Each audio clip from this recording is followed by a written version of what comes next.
పైకి లీటర్లా కనిపించే ప్రతి ఆయిల్ ప్యాకెట్ లీటర్ కాకపోవచ్చు, కానీ ఫ్రీడమ్ ఆయిల్ ప్యాకెట్లో మాత్రం ఖచ్చితంగా లీటర్ నూనె ఉంటుంది. అంటే మనం ఒకసారి పెద్ద పనులు చేయడం వీటన్నిటికంటే కూడా చిన్న చిన్న కష్టాలు ఇంకొకరికి ఆనకపోవచ్చు. ఆ కష్టం నా కష్టం కూడా ఎప్పుడు కష్టాలు. నేను ఒక గిరిజన గ్రామంలో ఉంటే, ఒక తాండాలో నేను పెరుగుతూ ఉంటే, నాకు నిజంగా నా సోదరుకో ఎవరికో ఒక చిన్నపాటి ఇబ్బంది వచ్చి నేను హాస్పిటల్కి తీసుకెళ్ళినప్పుడు రోడ్డు సౌకర్యం లేక డోలీ మీద తీసుకెళ్ళాలి అంటే ఎంత కష్టపడతామో, ఎంత ఇబ్బంది ఉంటుందో నేను అనుభవించకపోయినా కానీ నాకు ఆ కష్టం నేను మనుషుల్ని చూసి అర్థం చేసుకున్నాను. అందుకనే మనం రాగానే ముఖ్యమంత్రి చంద్రబాబు గారు దాదాపు 49 కోట్లు ఇస్తే వెంటనే మేము చేయగలిగింది ఏంటంటే, వెంటనే ఈ మన అనంతగిరి మండలంలో ఒక పర్టికులర్ గ్రామానికి వెళ్ళి అక్కడ సకాలంలో పొలంగూడ గ్రామానికి, మనకి శ్రీకాకుళం జిల్లా కొత్తూరు మండలం గొట్టుపల్లి నుండి పొలంగూడ గ్రామానికి నూతనంగా కొత్తగా బీటీ రోడ్డు నిర్మాణం చేపడితే మొదటిసారి ఆ గిరిజన గ్రామంలో అంబులెన్స్ కూత వినిపించింది. అంటే సకాలంలో సరైన సమయానికి అంబులెన్స్ రావడంతో ఒక గిరిజన గర్భిణీ మహిళ సకాలంలో ఆసుపత్రికి చేరి ఒక ఆరోగ్యవంతమైన శిశువుకి, ఒక బిడ్డకి జన్మనిచ్చింది. ఈ రహదారి ద్వారా 6 గిరిజన ఆవాసాల గ్రామాలకు చెందిన 1260 మంది డోలీ మోతల నుంచి విముక్తి పొందారు. ఇది ఒక అద్భుతమైన ఒక 10,000 మందికి పనిచేసేది కాకపోవచ్చు, ఒక డబ్బులు రాకపోవచ్చు, ఓట్లు రాకపోవచ్చు, దానివల్ల ఆదాయం డబ్బు ప్రభుత్వానికి రాకపోవచ్చు, కానీ మీ కష్టంలో మేము ఉన్నాం. మా కూటమి ప్రభుత్వం ఇది మంచి ప్రభుత్వం, ఆ ప్రభుత్వాన్ని కూడా నేను వాటన్నిటికంటే కూడా మీకు అండగా నిలబడే ప్రభుత్వం కూటమి ప్రభుత్వం.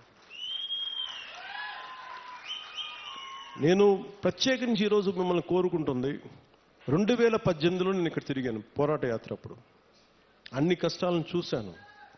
ఎందుకంటే నేను కార్యకర్తలకు కూడా, జనసేన నాయకులకి, జనసేన కార్యకర్తలకు అప్పటికీ చెప్పాను, ఇప్పటికీ చెప్తున్నాను. అలాగే మన కూటమి నాయకులందరితో కూడా నేను ఈ భావాల్ని పంచుకుంటా ఉన్నాను.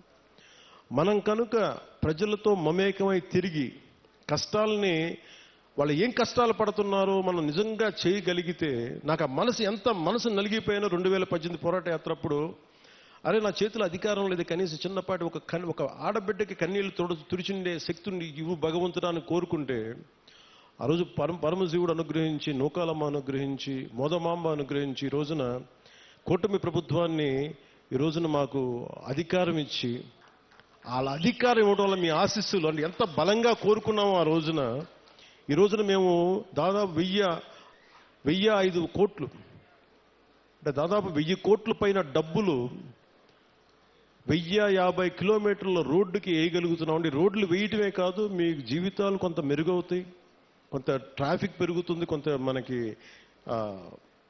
టూరిజం డెవలప్మెంట్ ఉంటుంది. వీటన్నిటిని దృష్టిలో పెట్టుకుని ఇవన్నీ చేస్తా ఉన్నాం. నేను ఈ రోజున ప్రత్యేకించి దారి పొడుగుతా చూస్తుంటే, ఇంత సుందరమైన అరకుని దేశం మొత్తం వచ్చేలాగా చేయాలి.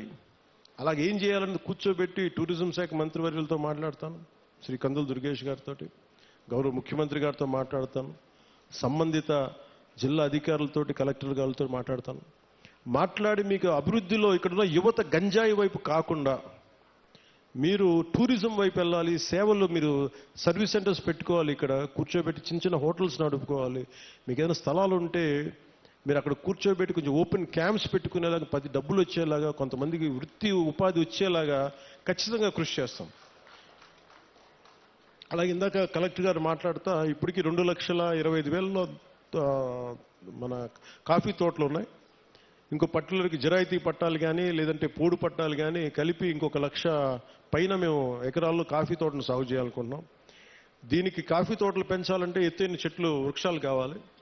అందుకని ప్రత్యేకించి అలాంటి వృక్షాలు పెంచాల్సిన చోట దాన్ని ఈ మనకి ఉద్యానాలని పెంచే దాంట్లో జాతీయ ఉపాధి హామీ పథకానికి, ఆ పథకం దీని కింద వర్తిస్తుందా అని అడుగుతారు. ఖచ్చితంగా దాన్ని పరిశీలించి, ఇక్కడ అంటే నా భయం ఏంటంటే, ఒకటి సిల్వర్ ఓక్ ఎప్పుడు కూడా వల్నరబుల్ టు ఫారెస్ట్ ఫైర్స్, అంటే ఎక్కువ మంటలు రగుల్చుకునే అవకాశం ఎక్కువ ఉంటుంది.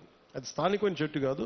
సో ఇప్పుడు వేసేసాం కాబట్టి మనం ఏం చేయలేం, కానీ భవిష్యత్తులో కలెక్టర్ గారికి కూడా, మన పంచాయతీరాజ్ శాఖ ప్రిన్సిపల్ సెక్రటరీ గారికి కూడా, అలాగే ఇక్కడ ఉన్న ఫారెస్ట్ అధికారులకు కూడా, మీరు సిల్వర్ ఓక్ వేసేటప్పుడు దానికి ఆల్టర్నేట్ దయచేసి కొత్తగా ఫాస్ట్గా తొందరగా ఎదిగా ఏవో ఆలోచించండి.